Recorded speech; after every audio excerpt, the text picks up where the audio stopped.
all for being here, volunteering to do this. Yes, and it'll be the last probably. Okay. So we're looking for a clear way. Okay.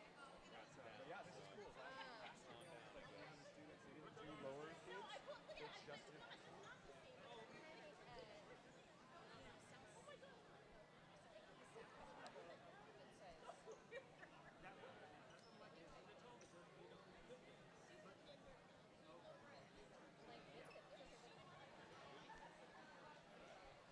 Okay, thanks for those of you that came over. We're going to go ahead and start our panel. I'm going to introduce myself first, and then we'll have our panelists introduce themselves. My name's Sean O'Neill. I'm coordinator, just gave myself a promotion, coordinator of dual enrollment here at GCC, which basically means I help the high schools coordinate and create their programs that they have with the colleges so students can get college credit and high school credit at the same time and work towards their degree or a fast track to a career certificate. So let's just go down the row here. Somebody's got the microphone first, and we'll introduce ourselves. Hi, can you hear me? Hello. Hi, everybody. My name is Leah, and I'm right over there at that Redkin booth. We are Citrus Heights Beauty College. Come on down and say hi. Hello, everyone. My name is Nathan Hall. I'm with SMUD. I work in IT as a business relationship manager, which means I'm a strategic liaison between business and IT. Our booth is right over there. We have about 300 to 400 different job categories. Hello, everyone. My name is Kelly Jew. I am with the North Highlands Recreation and Parks District as a recreation coordinator there. And if you go up the stairs, we're the first booth once you go up that way. So go say hi, check us out. Hello, everyone. My name is Josiah Damaris Greer. I serve as one of the assistant directors in undergraduate admissions at UC Davis, right near the stage there. So feel free to come by and say hello. Hi, I'm Heidi Brennan from the District Attorney's Office. Please don't go to my table right now because I'm solo here and nobody's at my table. All right. Again, thank you all for being here. Our first question is, what led you to your career or your field of study that you're working in right now? When I was in college, I didn't know what I wanted to be when I grew up. I became an English major because I was told it would make me marketable. So then as I got closer to graduation, I had no idea what I wanted to do, but I was very good at arguing. So I decided to go to law school. And when I was in law school, different types of attorneys came and spoke to one of my classes. And when I heard from the criminal defense attorney and then the criminal DA, it hit home. I knew that's exactly what I wanted to do because my dad always said, if you're gonna work 5 out of 7 days a week at a minimum, you better love what you do. And criminal law is fascinating, and it's decent pay, good benefits, and I'm never bored, and I get to help everybody. I help victims, I help witnesses, I try to do the right thing for defendants, and I fight for justice. So I'm very passionate about my job. I got into this field of working in education actually when I was studying in undergrad. The internship essentially that I had was in the EOP office at my university. And so I always encourage students when you're getting your degree while you're in college, also make sure that you network and look for different type of job opportunities because you have no idea what that opportunity can lead to. Everything that I'm doing, almost everything that I'm doing now as a professional is something that I actually did while I was in undergrad. So the skills that you're developing isn't just about the classwork, but it's also about what you do outside the classroom. So I'm super excited that I still get a chance to help people within their college or academic career, and I love it and loving helping people navigate and figure out what's best for them. So for me, I kind of just fell into this. I originally went to school for kinesiology, then it turned into education, and when I was 16, I was working in Parks and Rec, and I was really enjoying youth programming and just connecting with the community, and COVID hit. There wasn't much I could do, and I kind of found my way back into Parks and Rec, and engaging with the community has been super rewarding, and it's something that goes really unnoticed, I think, and just gives opportunity for all the community to kind of connect. So, yeah.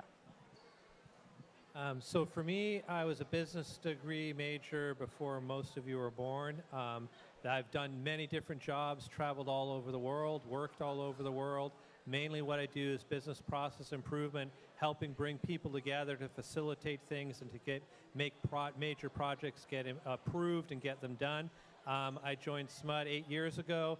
What I love about SMUD is all about giving back to the community, helping other people to succeed, and that aligns with what my core passion is. So I'm very blessed to be in a company that I love what I do every single day. Okay, so I was a student in high school that did not know what I wanted to do. I talked a lot. I got in trouble for talking a lot. So if you're a talker, you may want to stop by Citrus Heights Beauty College because I'll tell you, we talk a lot. One thing that is also very nice is you get to know people on a one-to-one personal level. You have that time to connect with people and learn about them. And I was a history major in college. I liked hearing about people's stories. I loved world history. I loved hearing about where people came from and what made them unique and special in their own way.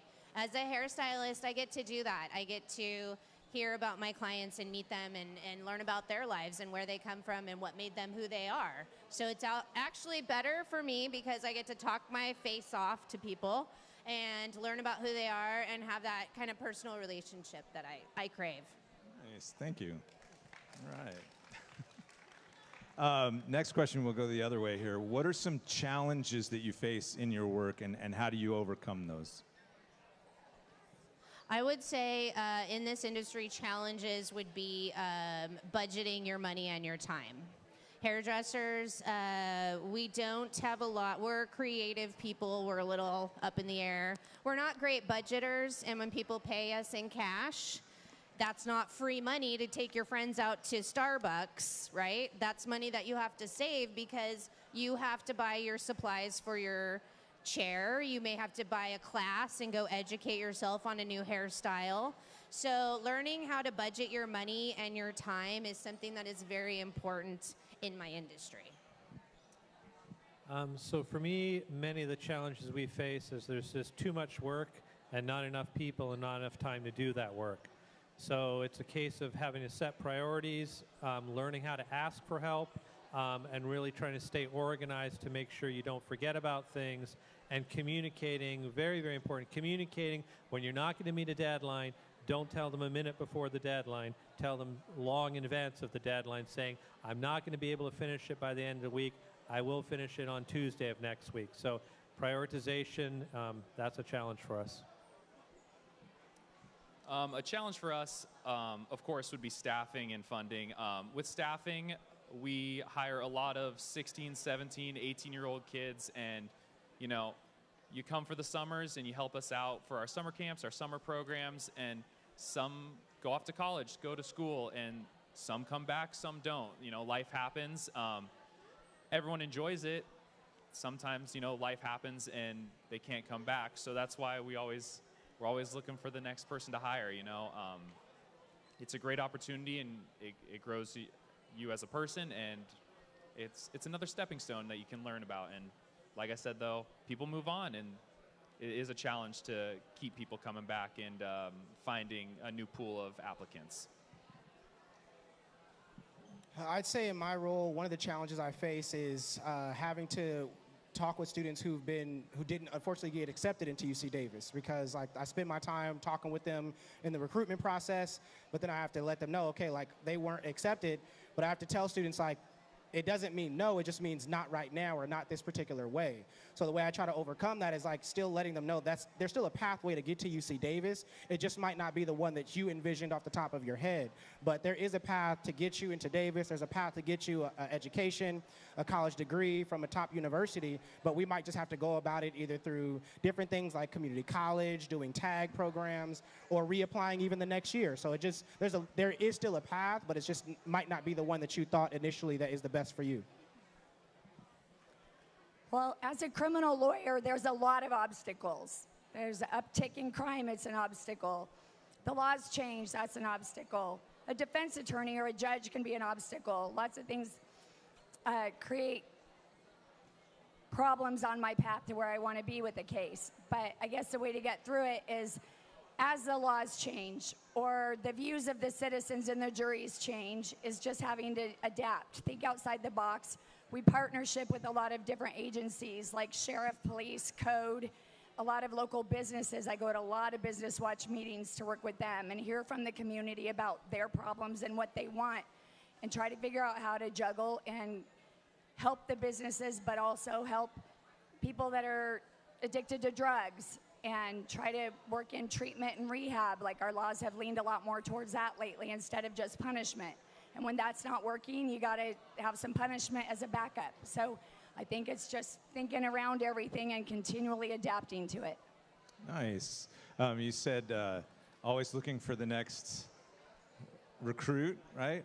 So show of hands, how many of your organizations are either recruiting or hiring right now? All right. Their organizations are recruiting or hiring, right? So the opportunities are out there. Speaking of which, thinking about high schoolers, right? You've got some high schoolers out here. What do you wish you had known when you were in high school, or what could you share that you've learned with these folks as they're looking to head to a career or college? If I were in high school now, there's a couple things I would do. The first thing I would do is I would try to talk more to adults about what they do. I have 3 kids, and I'm sure if I asked one of my daughters what her friend's dad or mom does, she'd probably say, I don't know. But I would encourage all teens to ask their friends' parents or relatives, aunts, uncles, what do you do for a living? And what does that mean? And do you like it? And, can you pay your bills? And learn more about all the opportunities and jobs so you can find your passion and be happy in what you do. I also encourage students to start building your resumes now. Keep track of everything you do. Volunteer. Colleges love volunteer community service, and it also makes you feel good. Also, take on leadership roles. You don't have to be a straight A student to be in student government or to join a club or to start a club. So start filling those resumes, but gear them towards what you're interested in, not just a lottery of a bunch of different things. What I would say is, if you are a junior, sophomore, or freshman in high school right now, you can start, actually, the UCs have what's called PIQs, Personal Insight Questions. They're short essay questions, about 350 words maximum. So if you're a freshman, sophomore, or junior, you can actually Google the questions right now and start working on them. And then that way you can change them as you go or make edits. A lot of the seniors that I speak with now are struggling because they didn't write their essays early, so now they're writing them now, and they need help, and they're all trying to reach out to me, and I'm like, I only have so much time available. But if they start this process early on, now all they have to do is make small edits as they go or add additions or subtractions, and it makes it a lot easier. So I would say definitely start working on that process as soon as you can. The other thing is build the habits now. If you do it right once the first time, you don't have to do it again the second time. I was one of those kids who had to go to summer school, so I had to go to class again to take a class that I already took the first time to repeat. So if you do it right the first time, you won't have to do it again, and if you have good study habits now, that's going to transition as you get into college and as you get into your professional career field, you'll have better habits and better organizational skills. So build those now because it will impact you as an adult. Yeah, I definitely agree with both those points. Getting those essays, starting those resumes early, it helps a lot in that process. A big thing that I would say is have a plan, but it's okay if that plan doesn't work out. I mean, so many people have their plan, and if it does not work out, they fall apart. It's okay. There's so many different things that you can try and so many different ways and paths that you can go. No path is the same, and it's really hard to have your path exactly how you want it. So, if that path goes a little skew, that's okay. You learn to adapt. You're a little flexible, and you learn a little something new. And of course, try as many things as you can. You want to broaden your horizon. Try different things, and you might find something that you actually love, and that changes your path right there. And that's an okay thing to do. So I agree with a lot of what was said before. That's all good advice. The one thing, as a high school student, you need to differentiate yourself from other high school students. So one of those ways can be, like the mention, volunteer activities. At SMUD, we love people who volunteer and help other people. That's like, it's not an official criteria, but when we look on your resume and you're not helping other people, we're like, are they going to help us when we really need them? The clubs, leadership, anything you can do to differentiate yourself is a plus and a positive thing. And your career plan, make a plan, try out different things. I worked for 15 different companies in multiple different countries and 7 different industries. I found where I love and a company that I love. If you find a company you love, money is not the most important thing. Loving what you do is way more important. The money will come, but love what you do and try to figure out what that is. All right, I'm going to drop some serious knowledge for you. One of the greats, Dr. Seuss, said, "Those who matter don't mind, and those who mind don't matter." That's something I wish I knew in high school. What makes you happy is what's important. It doesn't matter what other people think or say about you. As long as you are doing what you believe in your heart is right, and you are doing the best to be a good person, it doesn't matter what other people say. You follow your heart, you follow your dreams, you follow your passion, and the rest will come into place. But don't ever let someone take your light or steal your thunder because they think it's strange or weird. We are our own people, we are on our own journey, and we keep on going and we support each other and just stay positive. All right, thank you for that. That's great. So we are live streaming this, so we may or may not have some questions from those folks. And I saw Tim scare off a group of students asking them for questions. So don't be offended that those folks left. That was all him. So GCC has what we call the portrait of a graduate, right? Which is our kind of gold standard for what we want students to know and be when they graduate here. Part of that is being workforce and college ready. What does that look like in your job or in your industry? Not to sound like a broken record, but people skills. Put the phone down. I'm just saying that, not to you. That happened earlier. I didn't mean that. But put the phones, adults too, put our phones down and engage. Make eye contact with people when you're talking to them. You have to get used to looking at people and having a face-to-face conversation that does not require a phone or a tablet to do it. Having the ability to make a personal connection with someone is so important in general, but in an industry like mine, your people skills are really what help you connect with your client, make them feel comfortable in the chair with you, confidence in your skill set and knowledge base. But people skills and being able to speak to someone in a close proximity and make eye contact and engage and listen when they're talking. Not just hearing it, but actually listening so you are engaging in the conversations. That's great advice. People skills and relationship skills are probably the most important thing that can happen in business. I would much rather hire a okay qualified person that I think will fit into the team and will work with me and work well together than a really well qualified person I cannot stand being around. So it's important to grow skills and demonstrate your ability to do things, but if you don't have the ability to relate to people and people don't enjoy working with you, they're not going to work with you. So demonstrate capabilities and skills that you have and really work on your relationships. If you're shy, figure out ways to volunteer and come out of your box. It's a lot easier to be successful when people see you and you engage with them. Yep, I'll say it one more time. Got to be personable. It makes it so much easier to be part of that team. I mean, it's so important. So really work on that. But also having the ability, just the ability to learn, you know.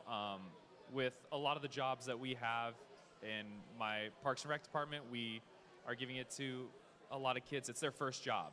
And, you know, we understand that your skills aren't honed yet, but you know, as time goes on, we're looking to see if you're evolving, you're growing, and you're building those skills as time goes on. So we're always looking for that. Someone that's eager to learn and excited to be there. It makes it a lot easier, and you become more marketable as a person. So, yep.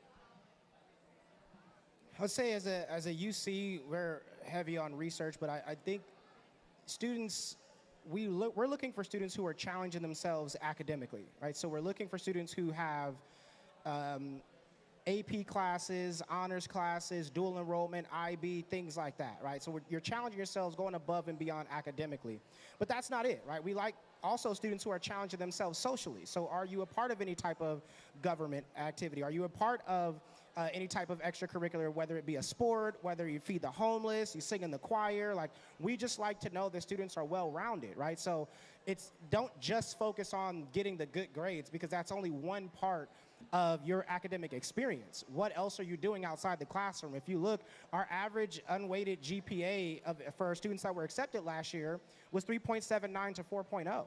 So a lot of students have good GPAs, but what else are you doing outside of that academic part that allows us to see or understand what your high school experience was like? I always tell students extracurricular activities, according to the UC, is essentially anything that you're doing when you're not sleeping or in class. This means if you babysit, you have a part-time job, you, like I said, play any instruments, sing in the choir, feed the homeless, you play video games. It's meant to help us understand what your high school experience was like. So we're looking for that well-rounded student that has the academic rigor, but also has social mobility as well. So I guess my answer is a little bit different than the other answers based on my job. So to be like workforce ready as a lawyer, but this kind of applies to college and stuff too, is you have to be professional. You have to be prepared. You have to be on time. If I'm late to court, I might get reamed by a judge. If I'm late filing charges, I might miss the statute of limitations and the case is dismissed. So I have to be prepared, I have to be ready, and I have to be professional. Professional means when I send an email, I'm not using abbreviations like WYD for what you're doing, right? Or a text to a boss like that. I still have to use full sentences, even though it's annoying. Hopefully that'll change one day. But I have to be on time and be prepared, because if I'm not prepared for that interview or prepared to put a witness on in court, I'm not going to know what questions I have to ask and what obstacles I have to overcome if they answer a way that I don't expect. So I think that it's important to have a really good work ethic and work hard, but above all is integrity and ethics. You have to be honest, and sometimes being honest means doing the hard thing, but in my job, we have to dismiss cases we believe in if we don't have the evidence, and that's just part of being a professional, and I think that goes for every job. Ethics is important. Thank you all so much. I learned a lot on that one. We're going to do one more question. So folks, students, make sure you're getting your passports over to booth 68. 66, it changed. 66, but it's still next to... Yeah, all right. And we'll do the drawing right after this question. The last question I have for you folks is, what does the future look like in your field, changing or growing? And what should somebody maybe considering entering that field know about that? Okay, well, that's easy for me. My field is always changing because the law is always changing. But I have amazing job security because there is always crime and there always will be crime, sadly. But so I think that for my job, it's always going to be one that is lucrative there, interesting, and available. I think that the best thing I could say about why you'd want to do my job is it is interesting. Crime is interesting. They make movies about it, books about it, TV shows about it because it's interesting. So between having a job that is not boring ever and getting to help people, especially people who have gone through something really traumatic, is super fulfilling. So between interesting and fulfilling, I don't know why anybody wouldn't want to do what I do. I would say artificial intelligence. It's changing and adapting, and so I think we as a people, as a society, should adapt to that as well too. So for students that are going up, I would say try to understand and learn how to appropriately use artificial intelligence. So I tell students when they're writing their PIQs, artificial intelligence, AI, ChatGPT, you can use these things as tools, but don't use it as substitutions. So you can say, hey, I've written a response to this particular PIQ. How does it sound? Or can you let me know if I need to make some grammatical changes or things like that? But what you shouldn't do is put the prompt into ChatGPT and then say, can you come up with an answer? So understanding how to utilize things like AI to better understand or to better move forward as a society. I think we'll be a lot better in college. And I think that you'll stop yourself from getting any like flags or anything like that from being copyrights or anything or using somebody else's stuff. So yes, please understand AI a lot more as you're preparing for college, because I have a feeling that it's going to be highly more implemented and integrated in everything that we do moving forward. So in Parks and Rec, we're always trying to come up with some kind of trending, exciting program that's going to be going out to the youth, the seniors, the adults. And the great thing is, you're working with someone who's 18, 20, 30, 40, 60, and the person that's 60 isn't going to know what the person that's 18 is going to know, or vice versa. So you're always kind of bouncing ideas off each other, and the 18-year-old's always going to bring something new to you. So it's always good to kind of bring your knowledge in, because these trends, these programs, they always got to change. We have a dance class, that's going to be the same, but we want to have a hobby class, that's going to change. So being versatile, being ready to see how those programs are changing, and then the way that we're using social media now, I'm lucky enough they trust me with the social media, but I'm always going to our rec leaders who are much younger than I am, and I'm like, hey, what's trending, what's cool, what's going to hit with everybody and is going to get a lot of views, and we always help each other out. And so understanding the social media aspect of Parks and Recreation is very helpful, especially because marketing is #1. So I would say for us, technology, new technology, developing technology. You want to, AI obviously is a big thing. AI is changing the way we do a lot of things, and automation is changing the way we do a lot of things, but you still need human beings in there. But having abilities and capabilities to leverage new technologies, and how do you apply new technologies to existing situations and improve efficiencies, is probably one of the biggest things that would make you successful. What changes are happening in your field, and what might someone entering that field need to know about those changes? So the beauty industry is constantly changing our tools, the chemicals we use, the way we apply them, the things we use to apply them. But I would say overall, my industry is pretty much the best. You get to make your own hours, set your own prices, be creative, talk to people, and have a lot of fun. So if you're a talker and you like to talk to people and be creative, check us out over there at the Redken stand. I'm all about it. Come see us. It's a great industry. It's very positive and uplifting. All right. Well, thank you all very much. Let's give them a round of applause if you are nearby enough to clap. Thank you so much. And we are about to do our drawing for the $50 gift certificate.